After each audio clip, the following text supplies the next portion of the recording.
Olá, pessoal. Estou de volta aqui para falar para vocês do primeiro pilar que vai ajudar você a construir a sua autoestima.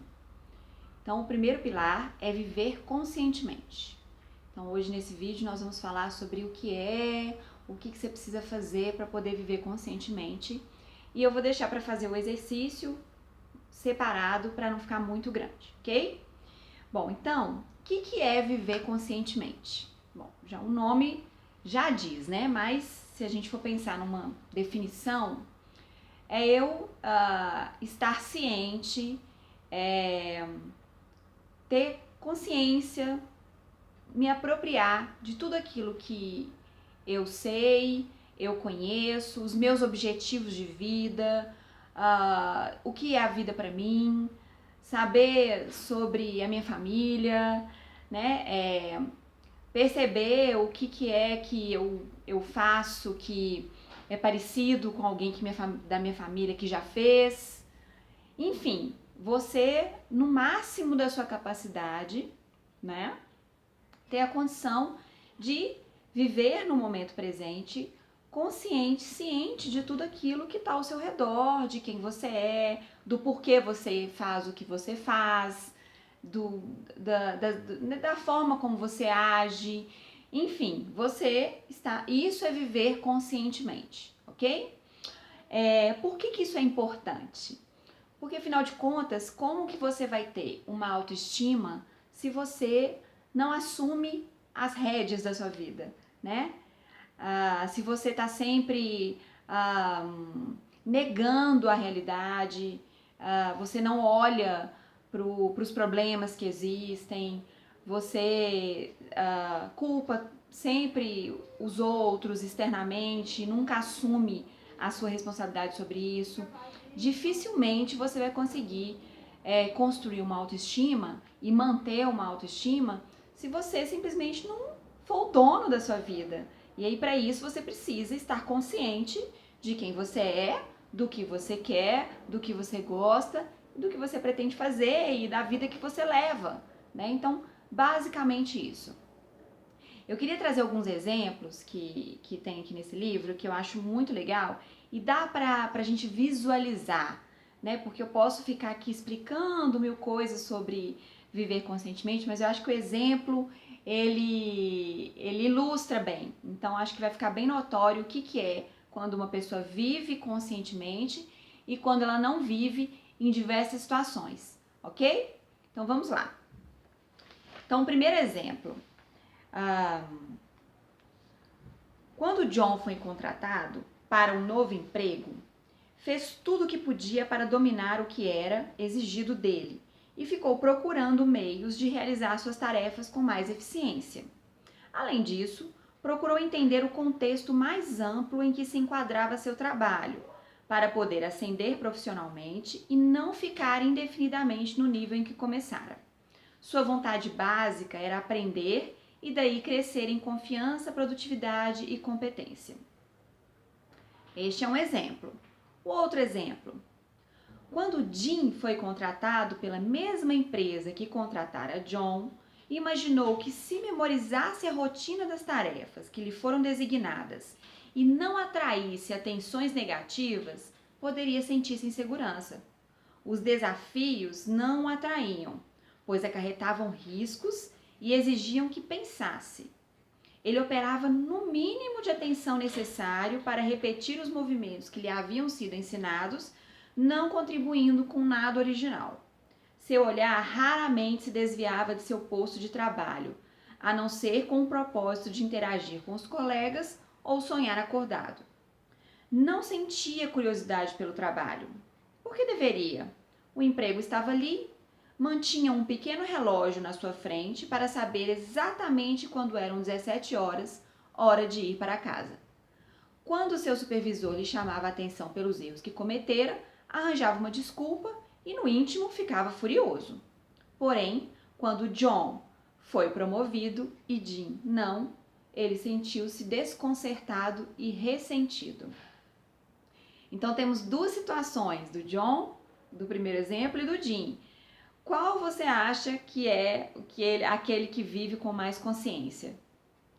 Então, acertou quem pensou no John, né? E para você, qual você acha tem desses dois padrões que mais parece com você? Né? Qual que é o impacto desse comportamento sobre a autoestima? Percebe que John, ele faz tudo que ele pode no trabalho, ele não fica pensando nas dificuldades que ele tem ali, nos problemas. Ele pode até ter dificuldades, mas ele tá ali e vai vencendo, enfim, ele fazendo o melhor que ele pode, né? Enquanto o outro faz o mínimo, né? Até para não enfrentar muitos riscos. Então, essa é a diferença de viver conscientemente e viver inconscientemente. Agora vamos para um exemplo numa área de relacionamento. Uma mulher chamada Serena, que tinha um bom casamento, certa vez me disse: 1 hora depois de me encontrar com o homem com quem me casei, poderia ter feito uma palestra a respeito de como seria difícil conviver com ele. Acho que ele é o homem mais excitante que já conheci, mas nunca me enganei quanto ao fato de também ser um dos homens que mais se preocupa com si próprio. Muitas vezes parece um professor distraído e passa grande parte do tempo num mundo particular. Eu tinha de saber que aquele era o seu jeito de ser, senão teria ficado muito aborrecida mais tarde. Ele nunca tentou parecer diferente do que era. Não posso entender as pessoas que se dizem magoadas ou chocadas com o modo de ser de seus companheiros ou companheiras. A maneira de ser das pessoas é tão óbvia, basta apenas prestar atenção. Nunca fui mais feliz em minha vida do que sou agora. Neste casamento, mas não porque diga a mim mesma que o meu marido é perfeito ou sem defeitos. Sabe? Acho que é por isso que aprecio tanto a força e as virtudes dele. Eu quero ver tudo. Então, este é um exemplo da Serena. Um outro exemplo, a mulher chamada Carol, que foi fazer psicoterapia, contou na primeira sessão: tem um azar terrível com homens. Quero dizer, quantas mulheres podem afirmar que os seus últimos 3 amantes batiam nelas? Não sei por que essas coisas me acontecem. Porque eu, meu Deus, porque eu. Não posso dizer que me dou o trabalho de conhecer bem o homem antes. Ah, você sabe. Quero dizer, parte da excitação é estar no escuro, não é mesmo? É sempre um grande choque. Eu mal posso acreditar no que está acontecendo. Isso é quando eles começam a me trair. Acho que eu sabia de uma certa forma que eles iam dar problema. Havia sinais, mas eu queria que fosse tudo bem. Eu queria que cada um deles fosse o próprio senhor certinho. Então, quando ouvi falar da maneira como eles tratavam as outras mulheres, dizia a mim mesma: comigo vai ser diferente. Fico pensando se as outras mulheres também disseram isso a si mesmas. Mamãe dizia: olhe antes de pular. Mas dá para se divertir desse jeito? Eu só fecho os olhos e me atiro, seja o que Deus quiser. Essa é a minha filosofia. Mas se ao menos eu conhecesse um tipo de homem melhor. Então, elas apresentam atitudes bem opostas, né? Qual você acha que mais parece com você? Tá nítido que a Serena tem uma atitude consciente e a Carol bem consciente, não é? E apesar dela, você percebe como que tem um padrão, né? Eu reclamo que minha vida não tá boa, não tá do jeito que eu queria, mas é assim mesmo, né? Eu fiz o que eu tinha que fazer, eu não preciso rever as minhas atitudes, rever a minha forma de agir. Então, o excitante é você conhecer a pessoa e logo ir se envolvendo com ela, sem seguir os seus instintos, mas só entrando de cabeça, se deixando levar, enfim. Ela tem uma série de crenças e ela não questiona, né? Ela vai, como ela diz, que o excitante é pular de cabeça, mas contudo reclama de que não tem um homem, né, fiel ao lado, que os homens batem nela, que os homens a agridem. Então, isso é, sim, um exemplo muito claro do que é viver inconsciente, não é? Então, você é dono de suas próprias escolhas. Então, Não adianta eu ficar me lamentando com a minha vida hoje e continuar fazendo as mesmas coisas, não é? Eu preciso rever as minhas atitudes, olhar para os meus erros, reconhecê-los e aí sim começar a viver de uma forma mais consciente. Mais um exemplo. Esse é muito interessante. Quando o Roger estava crescendo, ele viu e ouviu muitas coisas que ele não podia entender. Ouviu os discursos da mãe sobre as virtudes da honestidade e depois, muitas vezes, ouviu a mentira aos vizinhos. Viu o pai olhar para a mãe com ódio, depois dizer: "Sim, querida, você está certa, peço desculpas." Viu que a maior parte dos adultos jamais conta a verdade sobre seus sentimentos, que eles, em geral, se sentem infelizes e arrasados. Todavia, isso não evita que façam sermões sobre como obter sucesso na vida. Eles pareciam se preocupar muito mais com o que os outros pensavam do que com o que estava realmente certo. Roger ficava desalentado e às vezes assustado com o que via, mas continuava olhando, tentando entender. Sabia que não queria ser como os adultos que o cercavam. Muitas vezes sentia falta de ter alguém a quem realmente admirar, porém não fingia que admirava as pessoas que conhecia. Estava impaciente para crescer, para que pudesse sair e achar um caminho melhor do que o oferecido pelos adultos que o rodeavam. Contudo, nesse meio tempo, disse a si mesmo que nada era mais importante do que proteger a clareza da sua própria visão e não ceder à desesperança. Esfolado, machucado, alienado dos que o cercavam, ele insistiu e perseverou. E ao crescer, descobriu amigos que podia estimar e admirar e possibilidade de viver o tipo de vida que sonhara quando criança, quando nem mesmo conhecia palavras para descrevê-lo. Ao atingir a idade adulta, encontrou as palavras. É a realidade. E aí um outro exemplo. Milton vivia num mundo muito parecido com o de Roger, mas bem cedo na vida tiraram uma conclusão diferente. Vagamente, sem palavras, decidira: ver demais é perigoso. Ele queria participar, queria ser amado, e isso para ele era mais importante do que tudo mais. Assim, fingia não notar quando os adultos estavam mentindo, ou sendo hipócritas ou cruéis, e aprendeu a imitar esse comportamento, até que chegou o dia em que isso parecia tão natural como respirar. Quando já era adolescente, começou a se perguntar o que acontecera com a excitação que sentira quando era um menininho. Contudo, logo expulsou esses pensamentos de sua mente. Aos 20, seu pai lhe perguntou: "Você acha que a vida se resume em ser feliz?" Porém, Milton já estava tão insensível que sabia que era desnecessário responder. Seu pai estava apenas declarando o óbvio. Tomando um aperitivo com os amigos, já com 30 anos, Milton disse: "Vou contar a vocês o segredo da vida. Façam tudo o que for exigido e não pensem. Assim, não sentirão a dor." Todos o consideravam um bom companheiro, a não ser seus filhos, perplexos, que só viam um vazio quando ele os encarava. Mas para os adultos ele parecia completamente normal, e era isso o que sempre quisera. Ele venderia a alma, se fosse preciso, e foi o que ele acabou fazendo. E aí, né? Você se identifica? Você pode relacionar e pode pensar em qual que vive conscientemente e qual não, e você se identifica com algum deles?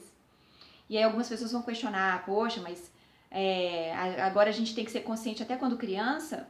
Não, inclusive não é isso, né? O exemplo deixa bem claro que os dois tiveram a mesma infância, eles poderiam até ser irmãos. Isso não acontece, né? Muitos irmãos estão vivendo o mesmo contexto, mas aí tem os recursos internos que a gente traz, e a gente faz uso deles ou não, não é? E mesmo que ao longo da nossa infância nós não possamos reagir a tudo aquilo que nós vemos, e certamente não podemos, né? Porque somos crianças. Quando eu estou adulto, aí sim me cabe questionar.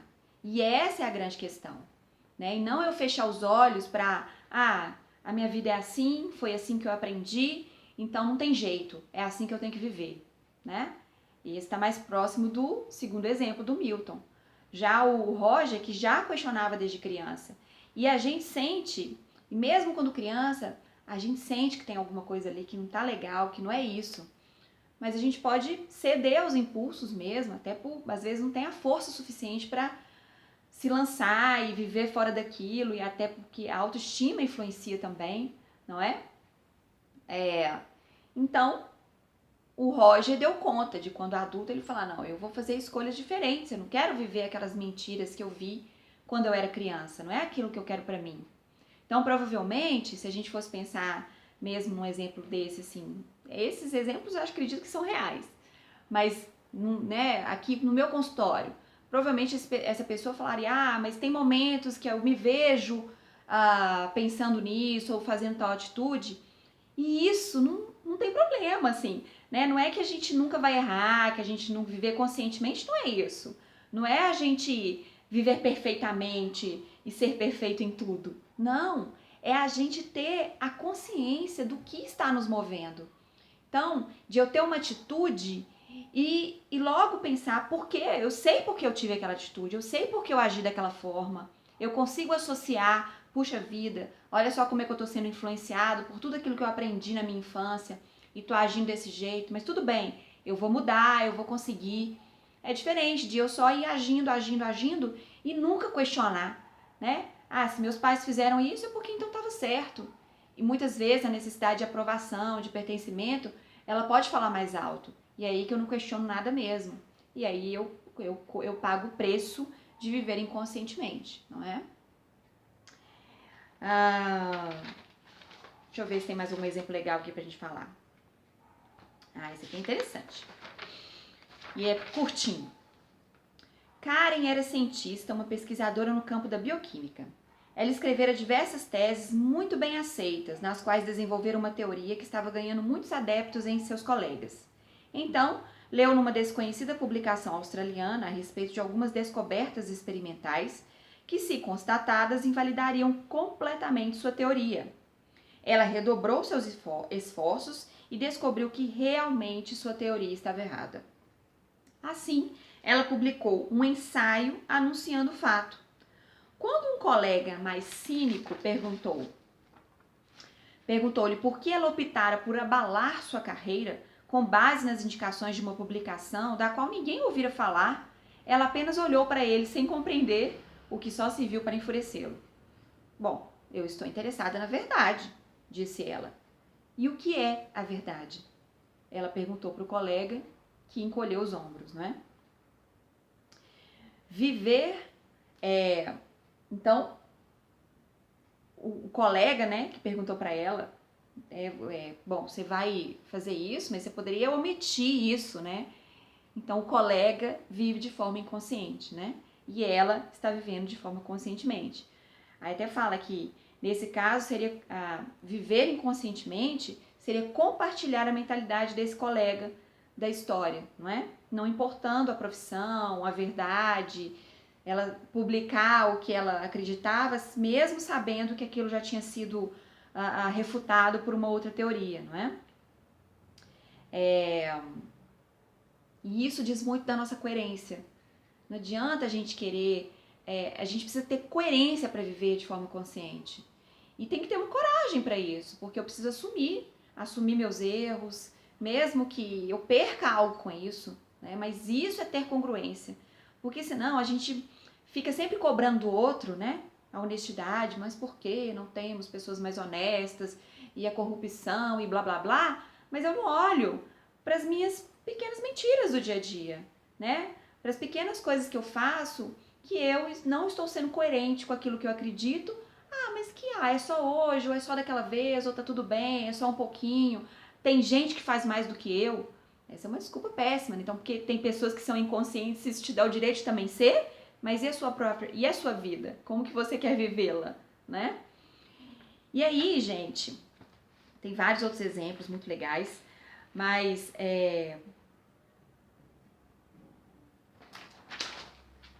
algumas perguntas que a gente pode fazer sobre essa questão de viver, né, conscientemente. Pergunta simples. Então,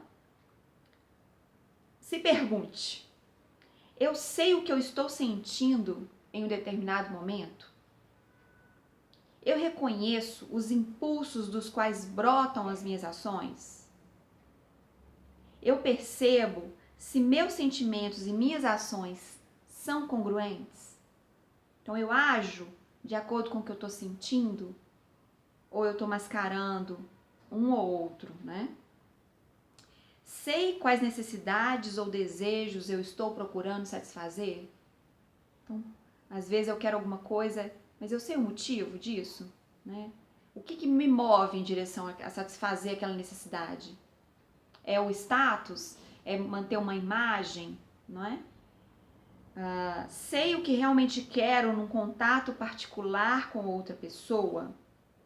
Não o que acho que deveria querer. E isso é muito importante, né? Porque o que você realmente quer é a questão. O que você realmente quer do outro, né? A gente não se pergunta isso. Como que não é o que eu acho, não. É o que eu realmente quero. Porque o que você realmente quer é aquilo que está escondido. E é isso que você tem que tomar consciência, né? Sei o que é a minha vida, aceito dos outros de forma não crítica o programa no qual estou vivendo, ou foi uma escolha genuinamente minha? Sei o que faço quando gosto bastante de mim e o que faço quando não gosto? Então essas são algumas perguntas assim que para propor esse autoexame do quanto que você está vivendo inconscientemente. Uma vez eu escrevo alguns artigos lá para o Personária e eu recebi um e-mail muito de uma pessoa, ela não queria ajuda. Ela queria desabafar e contar e reclamar da vida dela. Que sofreu a vida inteira porque ele tem aquele autismo que é... Esqueci, que é um autista ativo, esqueci o nome agora. Se eu lembrar depois eu digo. Enfim, aí falando do quanto que ele sofreu, porque ele foi excluído, e isso trouxe consequências para a vida dele, agora ele já tem mais de 30 anos, e ele sofre muito por conta disso. E em um momento ele fala, o que eu posso fazer para mudar? Ele não fala isso. O que eu posso fazer? Como que eu devo reagir? O que eu posso fazer? Tem alguma atitude que eu posso... Não. Ele destrinchou a vida dele ali e só. Sim, tipo, olha como eu sofro. Então nada do que eu faça vai mudar. Isso é estar imerso no inconsciente, não é? Eu já deleguei a minha vida, a minha felicidade para tudo, para todas as minhas pessoas, para a infância ruim que eu tive, para os maltratos que eu sofri. E isso é viver inconsciente, né? Então, a partir do momento que eu quero ter uma vida consciente, por mais difícil que seja, eu preciso assumir quem eu sou, a minha história, por mais difícil que tenha sido a minha infância, ou os meus relacionamentos amorosos, ou a minha vida profissional, a minha vida social, eu encontro um momento em que eu me coloquei. Porque senão, né, o que te trouxe até aqui? Você foi conduzido por mãos cruéis que querem que você sofra, não é? Então, não, ok. E aí beleza, acho que até hoje eu fui inconsciente em muitas atitudes. Talvez eu me deixei levar por padrões familiares, por minhas crenças limitantes, mas agora eu estou disposto a olhar para isso e mudar. E esse é o primeiro passo. E não tem que ser rápido, devagar, vai demorar, não importa. O que importa é que agora você tomou uma atitude em direção a cuidar da sua vida, a olhar para você e falar, agora eu vou ser o dono da minha história. Então não tem como apagar tudo aquilo que aconteceu no passado. Mas como que você constrói a sua vida a partir de hoje? E aí, viver conscientemente no máximo da sua capacidade. Vão ter coisas que vão passar desapercebidas, que você ainda vai agir de forma inconsciente? Sim, porque o nosso inconsciente é 80%. Nós somos, né, para dizer uma média aí, inconscientes. Então, ou seja, não é fácil trazer esses 80 para a consciência. É aos poucos. Tem coisas que pode deixar lá, que não te afeta, né? Tem coisas que você até precisa que fique no inconsciente para viver de uma forma mais fluida. Imagina se também a gente fosse estar consciente a cada instante. Imagina dirigindo, agora eu vou passar a primeira, agora eu vou passar a segunda. Não, não é isso, né? Ah, agora eu vou escovar o dente, então eu tenho que fazer assim, fazer assado, tomar banho, tenho que passar o sabonete aqui, aqui, aqui. Não, tem coisas que eu posso fazer mecanicamente sem problema algum, mas eu preciso estar consciente da minha vida, de quem eu sou, dos meus objetivos, do que eu gosto, do que eu quero, do que eu busco. Se você fosse uma empresa, qual seria a sua missão? Uma empresa não existe sem missão. Nós também não podemos existir sem missão. Então, é viver consciente disso, do que eu faço com a minha vida, do que eu fiz até agora, e se eu não estou satisfeito com os resultados, o que eu preciso fazer para mudar? Beleza? É esse recado? Eu acho que ficou legal, acho que deu para entender. Se não deu, podem mandar aí as dúvidas, os comentários. E aí no próximo vídeo eu trago um pouquinho de exercícios que vai fazer você exercitar um pouco a sua autoconsciência. Tá legal? Espero que tenham gostado. Fiquem comigo aí para os próximos, hein? Um beijo, até o próximo vídeo. Tchau, tchau!